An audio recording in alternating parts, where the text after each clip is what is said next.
তিন রকমের ধর্মের লোক বেশি আছে, খ্রিস্টান, ইসলাম আর হিন্দু। 100 জন খ্রিস্টানকে যদি একই প্রশ্ন করে তোদের ভগবানকে, একবারই বলবে আমাদের ভগবান ঈসা মসীহ, যিশু খ্রাইস্ট। মুসলমানকে জিজ্ঞাসা করবে 3 থেকে 5 মানে মৃত্যুর আগে পর্যন্ত, যাকে এই তোদের ভগবানকে, একই উত্তর দেবে, ভাই আমাদের ভগবান হলো আল্লাহ। হিন্দুদেরকে যদি একই প্রশ্ন করা হয়, ভাই তোদের ভগবানকে, কনফিউজ। 100% হিন্দু 100% কনফিউজ, জানে না ভগবানকে। দ্বিতীয়ত, যদি তুই মুসলমানকে জিজ্ঞাসা হয় তোরা মসজিদে কেন যাচ্ছিস, ওদের শেখানো হয় মসজিদে যেতে হবে নামাজ আদায় করার জন্য। সপ্তাহে ওরা 100% একদিন মসজিদে যাবেই।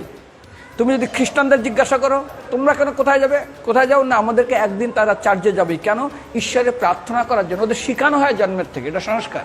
আর হিন্দুদের যদি জিজ্ঞাসা করে তোমরা মন্দিরে কেন যাচ্ছ, হ্যাঁ আমার ছেলের বিয়ে হচ্ছে না, আমার মেয়ের বাচ্চা হচ্ছে না, আমার বাবা হসপিটালে আছে, কালকের আমার মামলার ডেট আছে, আমার ব্যবসা খুব খারাপ, আমার শরীর খুব খারাপ।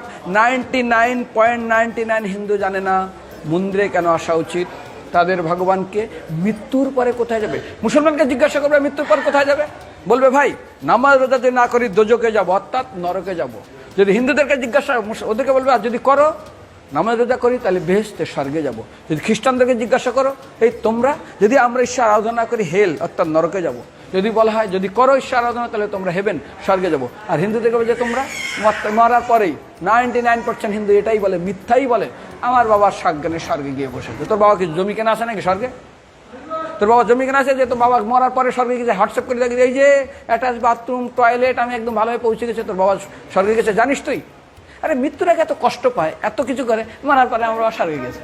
আরে যখন পুলিশে কোনো কয়েদি কোনো অপরাধীকে ধরে 2-4টা ডান্ডা মারে, তারপর থানায় গিয়ে আরো ট্রিটমেন্ট করে, তারপরে কোর্টে বিচারে, তারপর জেল কাটে। মৃত্যুর আগে এত কষ্ট করে আমরা মারা যাই, মারা পরে আমার বাবা স্বর্গে গিয়ে বসে আছে, ওর বাবার জন্য জমি কেনা আছে না, এরকম বলা যাবে না। এই জন্য আমাদের শাস্ত্র বলে পরলোকগত, স্বর্গীয় বলে না।